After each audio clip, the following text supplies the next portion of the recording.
Berbisky muestra muy bien cómo la represión formada con el gobierno, cómo en el momento en que estaban negociando y que habían desalojado ya el carril del Metrobús es donde se decide lanzar la represión. Así que creo que fue utilizada la movilización por parte del gobierno de Cambiemos para hacer una muestra de que ellos van a hacer pasar el ajuste con palos, ¿no? Porque acá lo que está de fondo es un agravamiento de la situación social, una desmejora en la condición de vida de la gran mayoría del pueblo trabajador, y el gobierno, el mensaje que quiere dar es: nosotros a los palos vamos a imponer el plan de ajuste. Acá claramente había una protesta que no era social y que tenía que ver exclusivamente con la campaña electoral. Y eso es lo que... acá hay... dos del Frente Renovador, uno nos toca el Frente de Izquierda. Bueno, está muy bien, se van ordenando. De un país. A ver, hay varias cuestiones. Hay varias cuestiones. Primero, no hubo hecho de violencia hasta que hubo represión. Eso es un hecho. La reta miente cuando dice había violencia y por eso se alojamos. No había hecho de violencia. ¿Me podés escuchar? Hasta que la policía interviene no había ningún hecho de violencia. Cuando estaban desalojando, cuando habían acordado el desalojo, ahí entran y reprimen. Entonces la actitud del gobierno es clara. Y aclaro, no tengo ninguna afinidad política con quienes estaban manifestando, que estaban alineados con el kirchnerismo. Pero frente a un hecho, una acción represiva tan brutal, donde después agarraban a manifestantes y entre los policías lo molían brutalmente a palos, nadie puede quedarse callado. Este es un avance del gobierno sobre el derecho a la manifestación de cualquiera, y usan esta como podrían haber utilizado otra. Y además, a mí me resulta casi obsceno que hablen de derechos de los laburantes, los que pertenecen a un gobierno de ricos que no ha hecho otra cosa que meterle la mano en el bolsillo a los trabajadores. En el conurbano han provocado ya una desocupación del 11,8%, que si lo sumás a los subocupados, supera el 23%. Hoy el diario La Nación adelanta que este gobierno va a aplicar una serie de medidas brutales después de las elecciones de octubre. Reforma previsional, que te va a subir 5 años la edad jubilatoria. Reforma laboral, nueva flexibilización laboral, para que los patrones puedan despedir cuando se los antoja. Ataque para no pagar más indemnizaciones.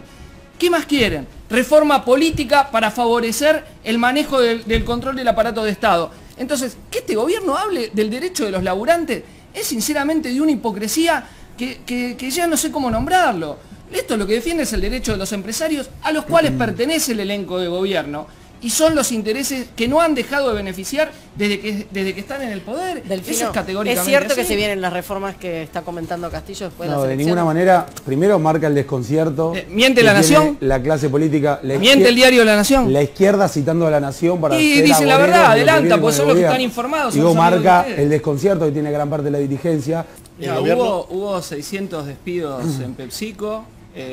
Digamos, el gobierno que hizo nada, 350 de Hutchison, el gobierno que hizo nada, que hablen de que están creando empleo formal, cuando la última semana fue un golpazo día tras día de despidos masivos y cierres en empresas emblemáticas, muchas de ellas no porque tenían crisis económica como PepsiCo, sino simplemente para aumentar la rentabilidad dejando 600 familias en la calle. Los trabajadores se van a movilizar y van a seguir, ¿qué los van a moler a palos también? A los trabajadores que acaban de quedar en la calle, ¿qué tienen para hacer? Cuando el Ministerio de Trabajo, cuando el Ministerio de Trabajo, te estoy diciendo las movilizaciones que se vienen la semana que viene, ¿qué van a hacer? También los van a reprimir, los van a moler a palo a las mujeres que dejaron en la calle con la complicidad del gobierno de Cambiemos, que del Ministerio de Trabajo, en vez de ayudar a los trabajadores, los jode. No se va a expresar con una piedra, con un palo, con la cara encapuchada. No, pero ese no es el motivo de la represión. Sí, ese no es el motivo de la represión. Ese no es el motivo de la represión. Definitivamente logró el objetivo. Ese no es el motivo de la represión. Ese es precisamente el motivo de la represión. No hay una sola medida que el gobierno haya implementado en términos económicos que vaya en rumbo a la normalidad de la que planteás vos. Todas han sido en detrimento de los sectores populares de nuestro país. Esto tiene sus consecuencias en la calle. Yo no comparto. ¿Cuáles fueron las políticas que defendieron los sectores populares? 2 años de kirchnerismo dejando 30% de pobres. Que acompañen y nos dejen gobernar. Estamos en un periodo de transición. Estamos integrando a Argentina al mundo. Ustedes asumieron el gobierno y devaluaron un 60% de la moneda. Trasladaron a precios la realidad. Ustedes mintieron, dijeron que iban a hacer pobreza cero y la pobreza pasó de 30, muy grande, y el gobierno de Cristina ya tenía alto nivel de pobreza, de precarización laboral, etc. La subieron a 32. Han tomado en un año más deuda externa, el doble de deuda externa que la dictadura militar en 7 años, en un año y medio. Por favor, endeudamiento a 100 años. ¿Qué más quieren hacer? A ver, ¿qué debería haber hecho la policía? Debería haber actuado. A ver, un momento. Se equivocan para el mismo Pero lo lado, único que en contra del hizo bolsillo del sincerar, trabajador. no sean necios. Digo, acá... A ver, un momento, no nos corramos del eje. Así podemos seguir debatiendo sobre lo que pasó esta semana. Luego vamos a hablar de economía, del plan económico que tiene el gobierno, y eventualmente lo cuestionarán. Pero sobre el accionar de la policía en la 9 de julio. Castillo había dicho en su primer referencia al tema que los incidentes comienzan cuando actúa la policía. ¿Qué debería haber hecho la policía? ¿Esperar a que le tiren una piedra? No, porque no... Mirá, según lo que cuenta hoy Horacio Berbisky, que hace una nota muy detallada de cómo fueron los hechos, en el medio de la... y se habían visto videos antes... se había negociado que se iban de la parte del Metrobús, que dejaban los carriles como habían acordado con el jefe del operativo.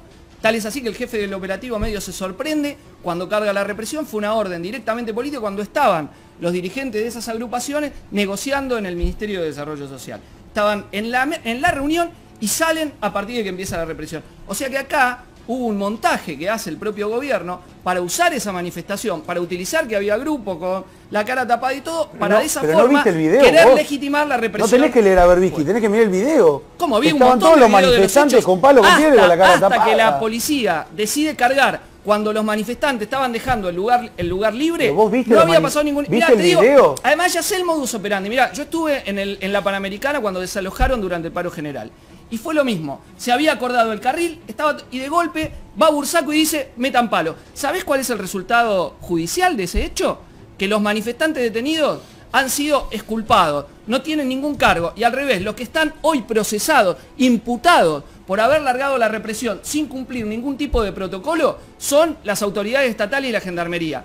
Porque acá hay un montaje que hacen después de los hechos represivos, para tratar de legitimar un accionar que no cumple, pero ni siquiera los propios protocolos que habían planteado, que era dar el aviso, 5 minutos, etc. No lo cumplen. 3 horas de diálogo hubo y cuando acá. quieren meten 3 palo. horas de diálogo. Y habían acordado que desalojaban. 3 horas. Habían acordado que desalojaban. No. Habían acordado que desalojaban. Cuando acuerdan que ¡bum! Palo. ¿Por qué? Porque este gobierno quiere dar una lección. Le quiere decir a los grandes empresarios, las multinacionales, que dicen que acá para invertir tienen que bajar el salario, tienen que mostrar orden represivo, que el gobierno lo va a hacer. Ese es su interés nada más. No le importa el laburante, no le importa nada de eso. Porque si le importase el laburante no tomaría todas las medidas antiobreras y antipopulares que caracterizan al gobierno de Macri desde el primer día que asumió. Lamentablemente para ustedes, la gente nos eligió mayoritariamente para gobernar y estamos convencidos que vamos a sacar la Argentina adelante y se han convocado un montón de mesas de diálogo. Mayoritariamente en segunda vuelta.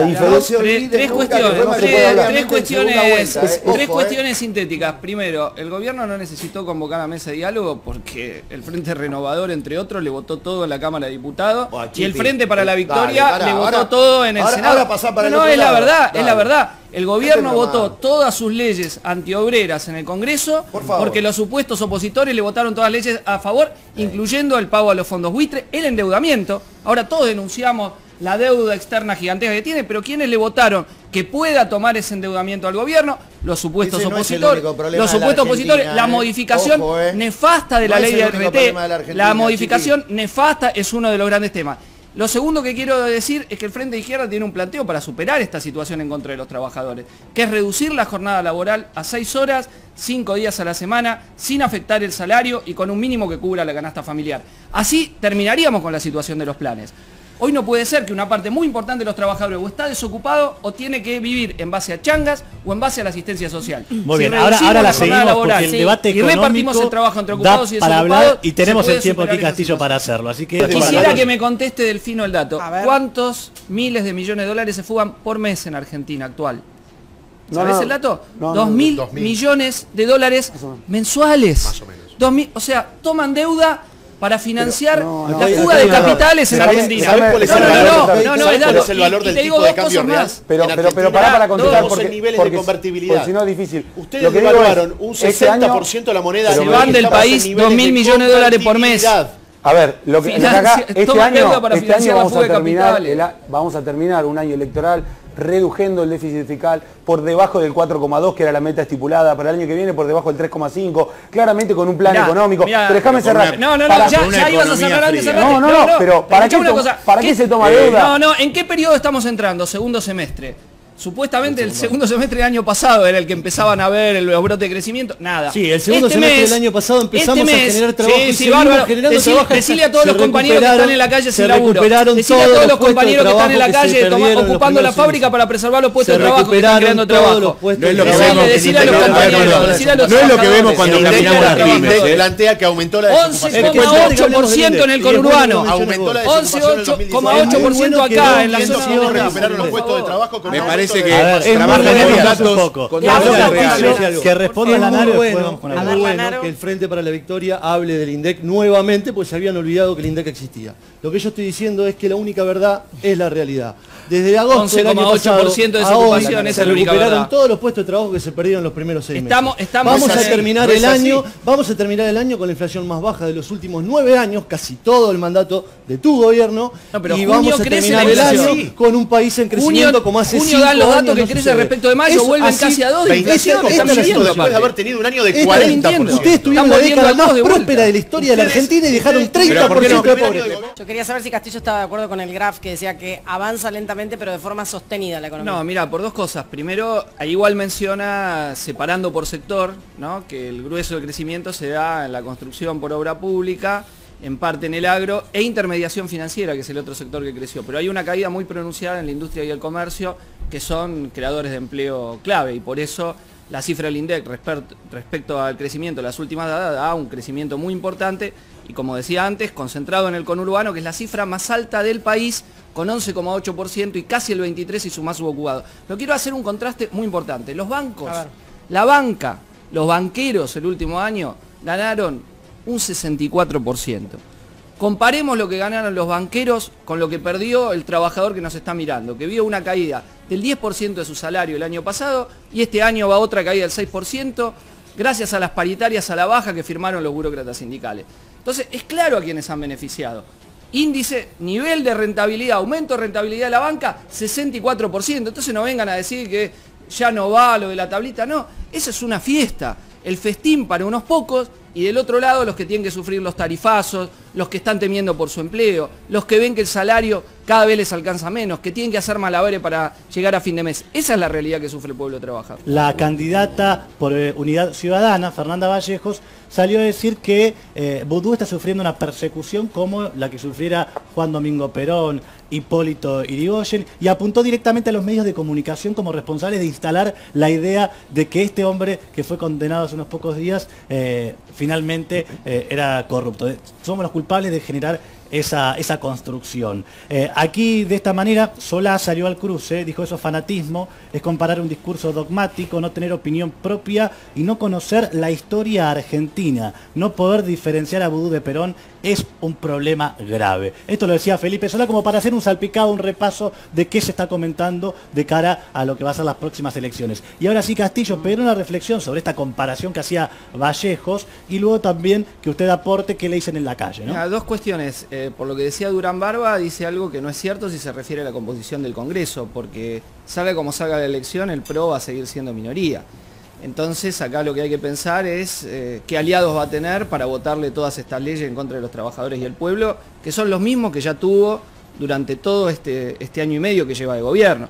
Entonces el que se quiere enfrentar al ajuste sabe que quien no le ha votado ninguna ley de gobierno ha sido el Frente de Izquierda. El resto terminaron votando todo, incluso ahora Unidad Ciudadana dice que ellos se van a enfrentar, pero muchos de los que fueron en las listas, el 2015, el Frente para la Victoria, levantaron la manito totalmente en forma servil en el Congreso. Lo que dice Felipe Solá, hubo corrupción en el gobierno anterior y hay muchísima corrupción en este gobierno, muchísima. Este gobierno es el de los Panama Papers, es el caso de Avianca, el caso del Correo, el caso de un endeudamiento externo que uno de los hermanos de uno de los ministros claves, coordinadores del gobierno, es el que está en Nueva York autorizando el endeudamiento. Entonces, lo que pasa es que estos afanan de otra forma. O sea, tienen otro mecanismo por el cual benefician a las empresas a la cual pertenecen, a sus clanes familiares, y también en muchos de los negocios de corruptela del gobierno anterior estuvieron metidos algunos de los familiares del gobierno. En el caso de Odebrecht, Calcaterra, IEXA y Arribas. ¿Qué pasa con Arribas? Que ahora lo han tapado todo, ha logrado el apoyo de la justicia federal. Fíjense ustedes cómo la justicia federal en el gobierno anterior encubría el gobierno y solo empieza a actuar cuando salen, y ahora hace lo mismo con este gobierno. los casos en los cuales están implicados los funcionarios de Macri, esos caen.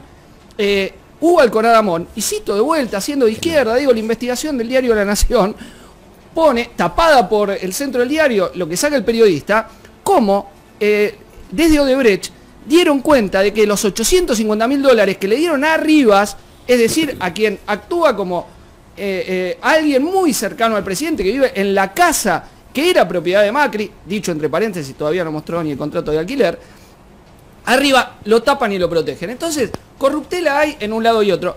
El Frente de Izquierda ha venido planteando una serie de cuestiones donde ha cumplido el contrato electoral y la palabra que ha tenido. Dijimos que íbamos a cobrar como docentes, lo hacemos mientras estamos en los cargos parlamentarios. Rotamos en las bancas y ahora en la lista que encabeza nuestro compañero Nicolás del Caño junto a Néstor Pitrola y en la que voy en diputado, yo creo que vamos a hacer una gran elección en la provincia de Buenos Aires, mostrándonos como una clara alternativa para los trabajadores. Sobre lo que comentábamos. Bueno, por lo pronto, preguntarles a ver si están de acuerdo con lo que estuvo pasando en estos días en La Salada, el desalojo de los puesteros. Y aprovecho aquí a Castillo, si le parece, para hacer una locución. ¿Qué hacemos con los puesteros desalojados? Los puesteros desalojados tienen que tener una posibilidad de trabajar, porque ellos eran parte del sistema de extorsión que estaba montado, arreglado con puntero, con la policía, con narcos. Pero lo que deja en evidencia, que es muy interesante, es que se basan todavía en un sistema de talleres clandestinos que está tanto en la provincia de Buenos Aires como en la ciudad de Buenos Aires. Donde acá, si ese sistema está, es porque hay complicidad o del poder político, que es evidente, porque si no eso no podría sostenerse. Y esos talleres clandestinos aportaban tanto a Ropa, que va a La Salada, como a algunas de las grandes marcas, de las más consagradas. Entonces, esto digo, es todo un entramado que tiene un montón de aristas. Se blanquearon 120.000 millones de dólares. ¿Qué eran esos 120.000 millones de dólares? Parte de los 400.000 millones de dólares que la clase dominante de este país fugó al exterior. ¿Para qué? Paraísos fiscales, especulación inmobiliaria, consumo suntuario, es decir, ilegalidad absoluta. ¿Qué pasó? Les permitieron hasta a los familiares de los miembros del gobierno traer lo que es el equivalente a 3 veces las reservas que tiene Argentina. Entonces, si uno quiere ver el comportamiento parasitario que vemos en La Salada, pero en forma muy pequeña en relación a cómo se mueve habitualmente la clase dominante de este país, para la cual abrir empresa en paraísos fiscales es una cosa más de la que hacen todos los días, evadir impuestos es el pan del cual comen habitualmente. Entonces hay que tener en cuenta la dimensión de todo, porque acá focalizan un hecho, y obviamente se basa en talleres clandestinos, insisto, que denunciamos, repudiamos, etcétera, etcétera, y complicidades de todo tipo que en gran medida siempre denunciamos y esto era tapado, y mantienen, digo, un sistema general en donde estas son prácticas, insisto, la fuga, evasión impositiva, etcétera, etcétera, que comete la clase dominante todos los días. A ver qué dice aquí Castillo, qué lectura hace lo que está pasando. Yo creo que lo que primero hay que tener en cuenta es que la raíz de la crisis en Venezuela es la caída de los precios del petróleo. O sea, cayó de $200 en su momento pico a 20, ahora está a 50 y pico. Y ahí se ve lo que fracasó el chavismo, en uno de los puntos centrales, que fue no transformar la estructura económica de Venezuela, que siguió absolutamente dependiente de la renta del petróleo. Ustedes tengan en cuenta que de $100 que le entran a Venezuela producto de las exportaciones, 96 son por el petróleo. Entonces, esa es la base de la crisis profunda. Y a partir de eso, la impotencia que sienten un montón de trabajadores y de la población, que llegar a fin de mes es verdaderamente dificilísimo. Y el gobierno tiene como medida apoyarse en las Fuerzas Armadas y lanzar una línea represiva, no solo contra las manifestaciones de derecha, hay muchas manifestaciones de quienes protestan porque no les llega por ahí la ayuda social y todo, y también recurren a medidas represivas. Lo que pasa que del otro lado hay una oposición que ahora se hace la democrática, pero que mayoritariamente fue golpista en el 2002, y que el plan que tiene es profundizar las condiciones de miseria de la población, es hacer la entrega de los recursos petroleros, terminar con la forma de ayuda social. Entonces, eso es lo que lleva a una situación de muchísima impotencia en una parte muy importante de la población venezolana. ¿Qué tiene que hacer Maduro? ¿Tiene que dar un paso al costado en este contexto? No, creo que es secundario lo que haga Maduro o no haga, es su problema. Yo lo que creo es que hay que buscar una salida independiente tanto de la política que está teniendo Maduro, donde apoyarse en la Fuerza Armada y las medidas crecientemente represivas no son ninguna salida, y del otro lado la política de una oposición que, insisto, que se hace la democrática, pero cuyo plan económico, cuando uno lo ve, es de apertura completa al capital internacional, lo cual no va a ser otra cosa que agravar las condiciones de miseria que tiene la mayoría del pueblo trabajador. Cuando asume la derecha o centro derecha, uno entendería que lógicamente hay una alineación con Occidente, de arriba hacia abajo, entonces UNASUR y CELAC quedan hacia un costado y se refugian todos en la OEA, digamos. En la OEA esa es la lectura que habla hay. más Almagro que la UNASUR. La diferencia es que en una está Washington y en la otra no está No, pero Washington. no solo eso, porque vos tenés que el país económica y políticamente más importante de la región, Brasil, tenés el gobierno más impopular casi del mundo, diría, en el caso de Temer, un gobierno golpista que acusado de corrupción. Ahora mismo Janot, el Procurador General de la República, ha presentado cargos contra Temer, y entonces es evidente que si el país pivot de la región no tiene ninguna autoridad para hablar de nada a nadie, creo que explica parte de esa situación. Lo otro, que me parece que la oposición misma lo que está apostando es por la salida de un golpe de Estado. O sea, que las mismas Fuerzas Armadas de Venezuela le saquen el apoyo a Maduro y sean las que den un golpe y salir mediante de esa forma. O sea, no una salida democrática, sino una salida donde apelan a un cambio de mando de las mismas fuerzas del Estado y o crear condiciones para una presión y o una intervención exterior. Yo creo que eso hay que también tenerlo en cuenta, porque no es que, insisto, no son demócratas los de la MUD. Son gente que estuvo con el golpe del 2002 y que están apuntando por esa salida. Eso no significa justificar, digo, la esta variable de análisis aquí. Estilo, ¿no?